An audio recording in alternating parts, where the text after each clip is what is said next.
Silakan duduk. Shalom. Oke. Satu hal yang firman Tuhan selalu katakan, tidak pernah sedetik pun dia tinggalkan kita. Itu sebabnya jangan rasakan hadirat Tuhan ketika kita rasakan dengan emosi. Seringkali sangat mudah bagi kita untuk ketika kita worship bersama-sama, kita rasakan hadirat Tuhan. Tapi nanti ketika kita pulang, besok kembali ke dalam rutinitas, melihat masalah, sangat gampang kita nggak rasakan hadiratnya. Karena hadirat Tuhan nggak bisa sekedar hanya dirasakan lewat emosi dan perasaan. Betul, sesekali tersentuh emosi kita. Tapi hadirat Tuhan harus dinilai dengan iman, bahwa dia tidak pernah sedetik pun tinggalkan kita. Pemazmur mengatakan di dalam Alkitab bahasa Inggris, when I am awake, you are still there. Ketika aku bangun, kau masih ada. Engkau masih ada. Jadi dengan kata lain dia memberitahu kepada kita, sebelum aku tidur dia ada. Selagi tidur dia ada. Ketika aku bangun dia masih ada. Karena dia tidak pernah tinggalkan kita. Itu sebabnya ada korelasi yang luar biasa dengan sebuah pengharapan. Hikmat dengan pengharapan. Karena ketika kita masuk ke dalam tahun ini, pastinya kita berharap. Semua daripada kita, karena kita normal dan kita sehat, kita pasti berharap. Berharap kepada Tuhan. Nah itu sebabnya Alkitab dengan jelas mengatakan di Amsal 24 ayatnya yang ke-14. Firman Tuhan katakan, ketahuilah demikian hikmat untuk jiwamu. Perhatikan kalimat ini, hikmat untuk jiwamu. Jika engkau mendapatnya, jika engkau mengerti hikmat Tuhan, ketika engkau mengerti firman Tuhan, kebenaran firman Tuhan, maka ada masa depan. Dan harapanmu tidak akan hilang. Jadi berarti harapan kita akan sangat kokoh di dalam Tuhan kalau kita mengerti hikmat Tuhan. Nah Paulus, dia menjelaskan sebuah prinsip pengharapan sangat detail. Tapi mungkin karena kita baca cepat-cepat, kita tidak tangkap apa yang Paulus katakan. Coba kita lihat Roma pasal yang kelima, ayat yang pertama mengatakan begini. Ini sebenarnya perikop di mana Paulus sedang menjelaskan sebuah pengharapan kepada manusia, khususnya jemaat di Roma pada saat itu. Dia katakan begini, Roma 5 ayat 1, sebab itu kita yang dibenarkan karena iman, kita hidup dalam damai sejahtera dengan Allah oleh karena Tuhan kita Yesus Kristus. Paulus sedang memberitahu kepada kita, sosok pribadi yang kita berharap, itu adalah sosok pribadi yang sudah diperdamaikan dengan kita. Ini penting loh. Karena seringkali tanpa kita sadari, kita berharap kepada Tuhan, oke, betul kita berharap kepada Tuhan, tapi pengertian Tuhannya salah. Kita seringkali berpikir saya berharap kepada Tuhan yang sesekali berseberangan sama saya. Itu sebabnya akhirnya sebuah pengharapan itu akhirnya kandas di tengah jalan. Catat ini baik-baik. Pengharapan bukan sebuah tombol yang bisa dipencet on dan off. Ada masalah, langsung pencet on, berharap. Nggak bisa. Paulus sedang jelaskan dulu nih. Pertama dia katakan, pengharapanmu kepada Tuhan yang sudah diperdamaikan denganmu. Dia lagi kasih tahu kepada mereka pada saat itu, karena mereka sulit untuk mengerti pemahaman ini. Karena yang mereka lihat pada saat itu adalah Taurat-Taurat yang cukup mengerikan bagi mereka. Kenapa? Karena di zaman itu, di zaman Taurat di dalam perjanjian lama yang masih kemudian dilakukan oleh beberapa dari mereka adalah di mana mereka memiliki sebuah hari yang namanya hari pendamaian. Di mana sang imam besar masuk ke dalam ruang Maha Kudus, bayangin ya, itu di dalam pertama kali kan tabernakel Musa, kemah Daud, bait Allah 1 dan 2 didirikan Salomo, didirikan Zerubabel, direnovasi sama Herodes. Itu adalah lambang-lambang daripada kehadirat Tuhan. Nah di dalam kemah dan kemudian sampai kepada bait Allah itu selalu ada pelataran, ruang kudus, ruang Maha Kudus. Nah sekali setahun imam besar yang dulu pertamanya imam besar Harun, dia masuk tuh ke ruang Maha Kudus. Ironisnya ruang Maha Kudus adalah ruangan yang paling mengerikan juga. Karena kalau imam besar Harun tidak kudus, mati dia di dalam. Jadi pasti ada selamatan sebelum dia masuk ke dalam situ. Tumpengan di rumahnya. Mungkin perpisahan, kalau dia besok gak kudus mati dia. Bahkan dia harus melakukan sebuah korban-korban, menurut catatan sejarah 19-21 kali korban yang dia harus lakukan untuk dirinya sendiri. Dan kemudian dia akan masuk ke dalam ruangan itu, Dan ruangan itu Alkitab dengan jelas mengatakan ada tabir yang memisahkan ruang kudus dengan ruang maha kudus. Ruang yang kudus di mana tidak ada hadirat Tuhan di situ dengan ruang maha kudus yang ada hadirat Tuhan. Alkitab mengatakan begini, Keluaran pasal yang ke-26 ayat 33. Keluaran 26 ayat 33. Haruslah tabir itu kau gantungkan pada kaitan penyambung tenda itu, dan haruslah kau bawa tabut hukum ke sana. Tabut hukum, tabut perjanjian adalah lambang hadirat Tuhan. Ke belakang tabir, perhatikan kalimat ini, ke belakang tabir. Sehingga tabir itu menjadi pemisah bagimu antara tempat kudus dan tempat maha kudus. Dengan kata lain, Tuhan mengadakan pemisahan dengan manusia. Kenapa? Karena Tuhan konsekuen dengan apa yang dia katakan kepada manusia pada awalnya. Kalau kamu makan buah ini, engkau akan pasti mati. Mati fase pertamanya adalah dipisahkan dari hadirat Tuhan. Itu sebabnya ketika manusia menghampiri Tuhan, manusia tetap dipisahkan. Dan harus ada mediator, yaitu imam besar. Yang masuk ke dalam ruang maha kudus sekali setahun. Udah, impas ya, udah Tuhan ya, oke selesai ya. See you next year, sampai ketemu tahun depan. Ntar dosa tahun depan, udah diakumulasi, tahun depan dia berhadap lagi, dia mediatornya. Dia bawa darah hewan, dia percikan di atas tabut perjanjian, tutup pendamaian. Ketika dia percikan hadirat Tuhan turun, Tuhan melihat imam besar itu dari lensa hukum. Kalau dia tidak kudus, dia mati. Nah ini yang Paulus berusaha jelaskan di ayat yang pertama. Kita sudah diberdamaikan dengan Tuhan. Alias Tuhan tidak pernah lagi berseberangan dengan kita. Tidak ada lagi pemisah. Karena apa? Ketika Yesus katakan sudah selesai di kayu salib, Matius mengatakan dengan sangat jelas, tabir bait Allah terbelah dua. Tabir yang menjadi pemisah antara manusia dengan Tuhan terbelah dua, alias kita sekarang mempunyai akses kepada Tuhan. Bisa menghampiri tahtanya kapan saja, di mana saja, dalam kondisi apa saja. Dan bahkan Alkitab dengan sangat jelas mengatakan, Ibrani 6 ayat 19 dan 20 mengatakan begini. Pengharapan itu adalah sauh yang kuat dan aman bagi jiwa kita. Yang telah dilabuhkan sampai ke belakang tabir. Tadi nggak bisa.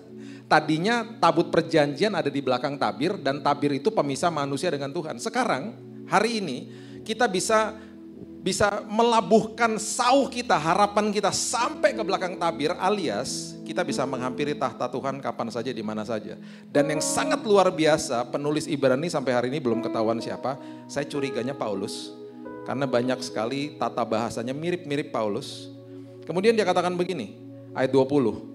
Saya suka sekali dengan ayat ini. Di mana Yesus telah masuk sebagai perintis. Bagi kita ketika ia menurut peraturan Melkisedek menjadi imam besar sampai selama-lamanya. Alkitab mengatakan sekarang ada imam besar, bukan imam besar Harun lagi. Masuk ke dalam ruang maha kudus. Tidak membawa darah hewan, membawa darahnya sendiri. Dan dia lakukan pengorbanan di kayu salib, bukan sekali setahun, tetapi sekali untuk selamanya. Dan Alkitab dengan jelas mengatakan dia adalah perintis. Bahasa Inggrisnya perintis adalah forerunner. Bahasa Yunaninya adalah prodromos. Artinya gini. Prodromos pada zaman itu adalah orang yang lari ke dalam kota dan mengatakan kepada seluruh masyarakat, raja datang atau orang penting mau datang. Sehingga rakyat berkumpul di pinggir jalan dan kemudian ada sang orang penting itu, VIP itu lewat. Baik itu raja, baik itu permaisuri, baik itu pejabat lewat di tengah kota. Alkitab mengatakan, Yesus adalah forerunner, prodromos, perintis. Maksudnya, ketika dia mati di kayu salib, dia sebagai perintis masuk ke jalan emas di sorga.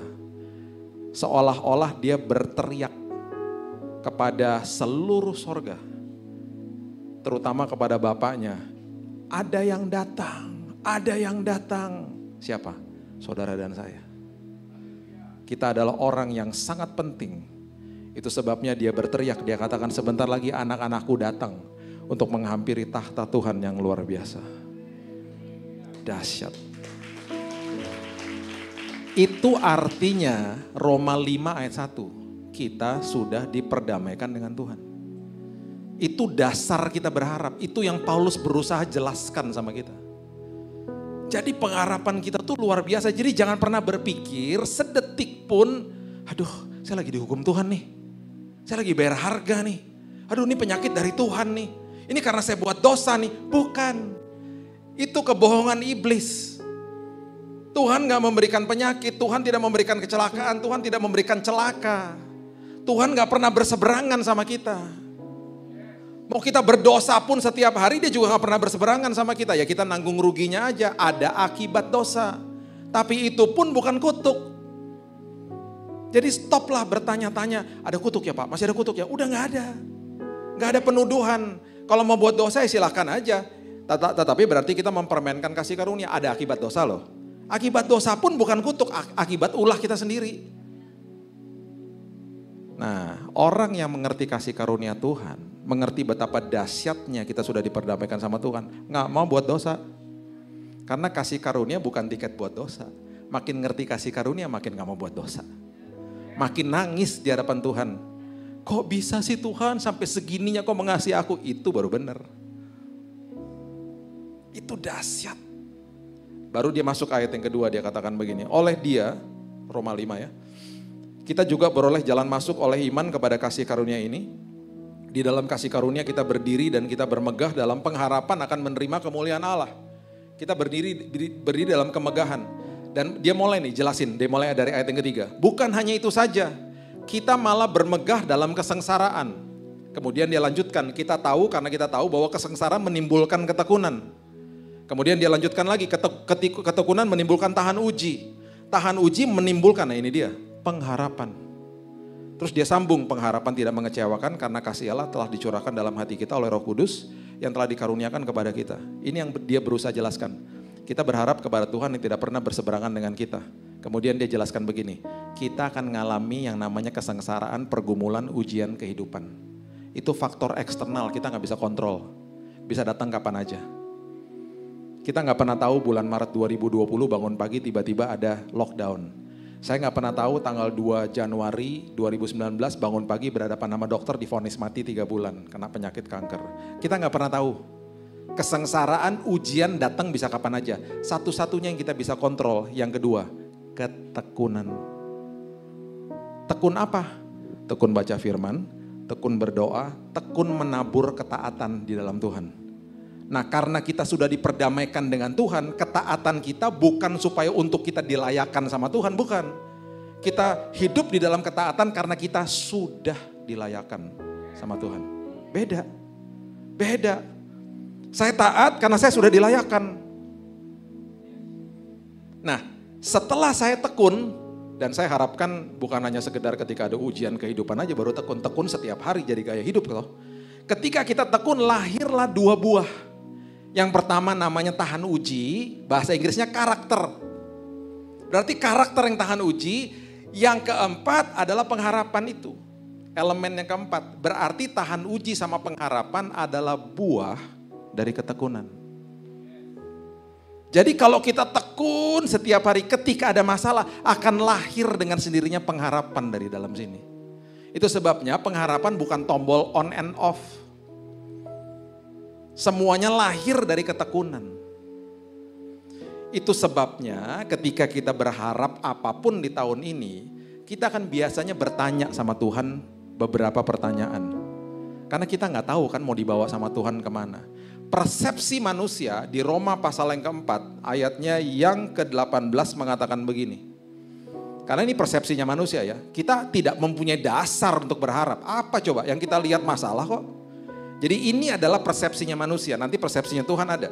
Roma 4 ayat 18. Sebab sekalipun tidak ada dasar untuk berharap, namun Abraham berharap juga dan percaya. Gak ada dasar untuk berharap. Bahwa ia akan menjadi bapa banyak bangsa menurut yang telah difirmankan demikianlah banyaknya nanti keturunanmu. Mana ada dasar untuk berharap udah tua kok. Nah bukan hanya itu saja, Abraham mengalami banyak pertanyaan dalam hidupnya. Yang pertama, Abraham disuruh pergi dari kota Ur sama Tuhan. Kota Ur itu ada di daerah Iran, Irak sekarang ini. Ke arah Yerusalem. Alkitab dengan jelas mengatakan, coba lihat Ibrani pasal yang ke-11, ayat yang ke-8, firman Tuhan katakan begini. Ibrani pasal yang ke-11 ayat yang ke-8. Karena iman Abraham taat Ketika ia dipanggil untuk berangkat ke negeri yang akan diterimanya menjadi milik pusakanya, perhatikan kalimat ini. Lalu Abraham ini berangkat dengan tidak mengetahui tempat yang ia tujui. Kemudian kita semuanya yang ada di dalam ruangan ini masuk ke dalam pintu 2023 tanpa mengetahui kota yang kita akan tujui. Jadi Tuhan hanya memberikan arah, tujuan akhirnya gak dikasih tahu. Bayangin Abraham orang kaya, it's a logistic nightmare. Dengan semua barang dia berangkat, keluarga dan staf dan krunya nanya dong sepanjang perjalanan, mau kemana bos? Nggak tahu. Gue cuma tahu ke situ doang sih arahnya. Bos, halu kali bos. Enggak, beneran kok Tuhan suruh ke situ. Ya tapi kemana? Gak tahu. Arahnya aja dikasih tahu. Jadi dia berjalan dengan betul-betul pimpinan Tuhan udah. Ribuan tahun setelah itu, saya gak punya waktu untuk membahasnya. Ada kisah di Matius pasal yang kedua, ketika para Majus dari daerah itu juga pergi ke arah Yerusalem. Majus tidak pernah tahu bahwa mereka harus ke Bethlehem. Majus juga gak pernah disebut 3 ya. Kok pada bengong gitu. Pemberiannya 3, Alkitab gak pernah bilang loh Majusnya 3. Dan bahkan kalau kita mempelajari sejarah, 1 Majus rombongannya bisa 40. Jadi kalau mau membuat pagelaran Majus, kalau sampai kita mau membuatnya 3 Majus, berarti harus ada berapa orang di atas panggung? 120. Kalau kita mau buat 3, nggak pernah disebut 3. Saya katakan ini, fakta ini kepada beberapa gereja, pagelaran Majus dibatalkan langsung. Karena mereka bilang gini, Pak 3 Majus aja jahit bajunya mahal. 120 kas gereja tekor Pak. Jadi pagelaran Majus tahun ini ditiadakan. Catat juga baik-baik, Majus gak pernah pergi ke Palungan. Baca nanti di Matius pasal yang kedua. Majus ke rumah. Dan bertemu dengan Yesusnya disebut dengan jelas sudah jadi anak. Jadi Majus gak pernah ke Palungan. Udah Majusnya cuma 3, pemberiannya kecil, ketemu ke Palungan lagi, ketemu sama gembala lagi, hai gitu. Itu salah banget udah. Sama anak, ketemunya sama anak sama Maria. Yusuf gak disebut loh. Itu mungkin udah hari kerja, Yusufnya lagi gojek kali. Gak disebut pokoknya. Gak ada Yusufnya. Nah, Majus pas berangkat dari tempat yang mirip-mirip seperti Abraham, mereka gak tahu bahwa mereka harus ke Bethlehem. Mereka pergi ke istana Herodes. Mereka tanya sama Herodes, ada gak raja yang baru dilahirkan? Bingung Herodes. Dia nanya sama keluarganya pasti. Emang ada gak keluarga gue yang anaknya baru lahir ntar cikal bakal jadi gantiin gue? Kan dia insecure, Herod the Great. Bahkan keluarganya ada yang dibunuh. Mereka bingung, gak ada yang bisa jawaban, gak bisa memberikan jawaban. Bahkan masyarakat di Yerusalem pun bingung dan terkejut.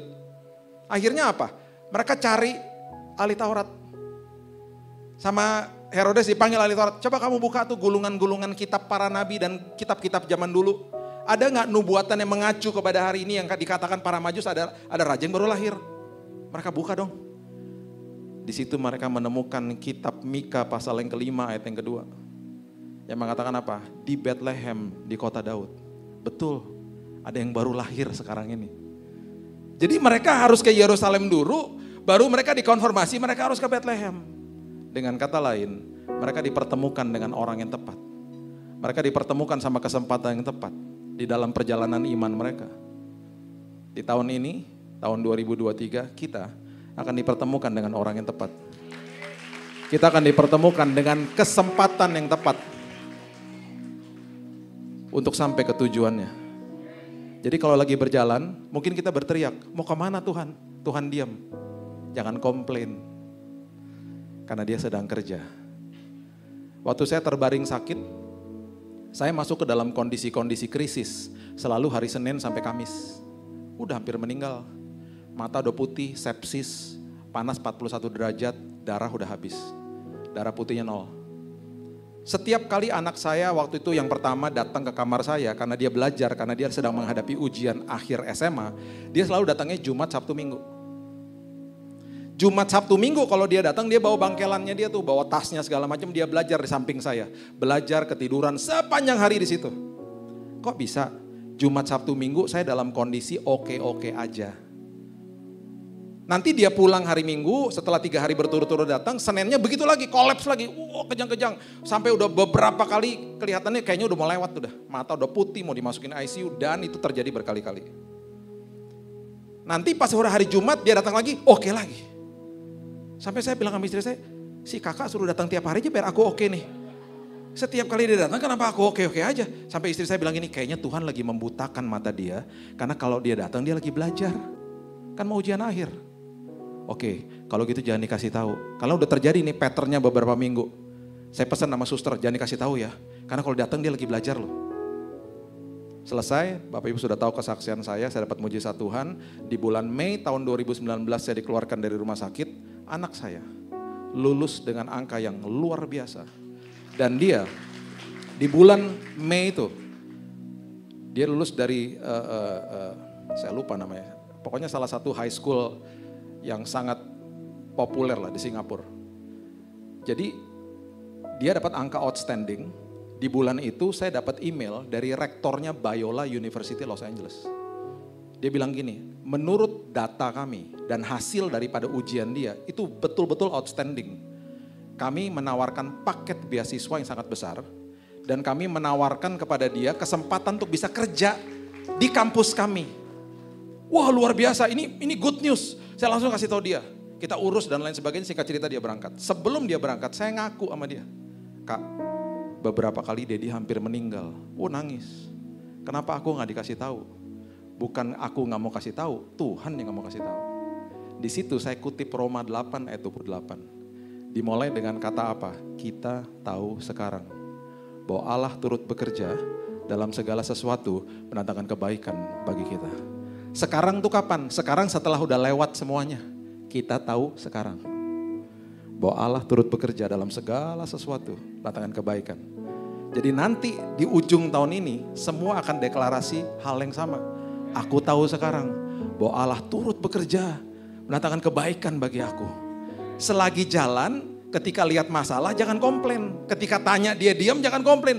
Dia lagi kerja untuk mendatangkan dan merangkaikan perkara indah bagi kita. Karena kan jalan sama dia. Kemarin tanggal 16 Desember dia lulus wisuda. Kita 3 minggu di sana, 2 minggu lalu saya baru kembali dari sana. Sebelum kami kembali, kami berempat. Saya dengan dia, dengan adiknya, dengan istri saya, kami berpelukan dan kami deklarasi lagi ayat ini. Kita tahu sekarang bahwa Allah turut bekerja dalam segala sesuatu. Datangkan kebaikan bagi kita. Selagi kita di sana, tiba-tiba visanya dia keluar dapat izin kerja sepanjang tahun depan. Dia diterima pekerjaan, dia bisa kerja jadi kita tinggalkan dia di sana lagi. Tuhan indah, Tuhan luar biasa. Itu sebabnya berkali-kali kan saya kasih tahu, firman Tuhan adalah pelita bukan lampu sorot. Kita bisa lihat hanya langkah demi langkah, tapi nikmat karena ujungnya pasti aman dan nyaman karena jalan sama raja. Jalan sama sumber atas segala sumber. Abis Abraham melakukan itu semuanya, Abraham transit. Pertanyaan yang kedua, setelah kemana? Pastinya kita tanya gini, kapan Tuhan selesainya? Coba lihat Ibrani pasal yang ke-11, ayatnya yang ke-9 dan 10 mengatakan begini. Karena iman, ia diam di tanah yang dijanjikan itu seolah-olah di suatu tanah asing. Dan di situ ia tinggal di kemah dengan Ishak dan Yakub yang turut menjadi ahli waris janji yang satu itu. Sebab ia menanti-nantikan kota. Dia transit nih sambil menanti-nantikan kota yang mempunyai, perhatikan kalimat ini, mempunyai dasar yang direncanakan dan dibangun oleh Allah. Tadi kita udah baca. Dari persepsi manusia, pengharapan kita seolah-olah gak ada dasarnya. Karena banyak masalah yang kita lihat. Dari persepsinya Tuhan, dia menunggu kota, kita menunggu tujuan hidup kita yang mempunyai dasar yang dibangun oleh Tuhan. Masa depan kita punya dasar yang kokoh, karena yang merangkai dan membangun itu Tuhan. Jadi pertanyaan yang kedua, kapan Tuhan? Itu semuanya sah-sah saja kok. Tapi ketika kita berkata dan kita bertanya kapan Tuhan, itu bicara soal kairosnya Tuhan, waktunya Tuhan. Alkitab mengatakan kalau sudah genap waktunya. Yang tahu genap waktunya siapa? Tuhan. Jadi biarkan hidup kita diproses. Nanti kalau sudah tepat dan genap waktunya Tuhan selalu indah. Pasti indah. Kemudian yang terakhir, kita biasanya juga berteriak kepada Tuhan. bagaimana Tuhan? Ini yang ditanya sama mereka.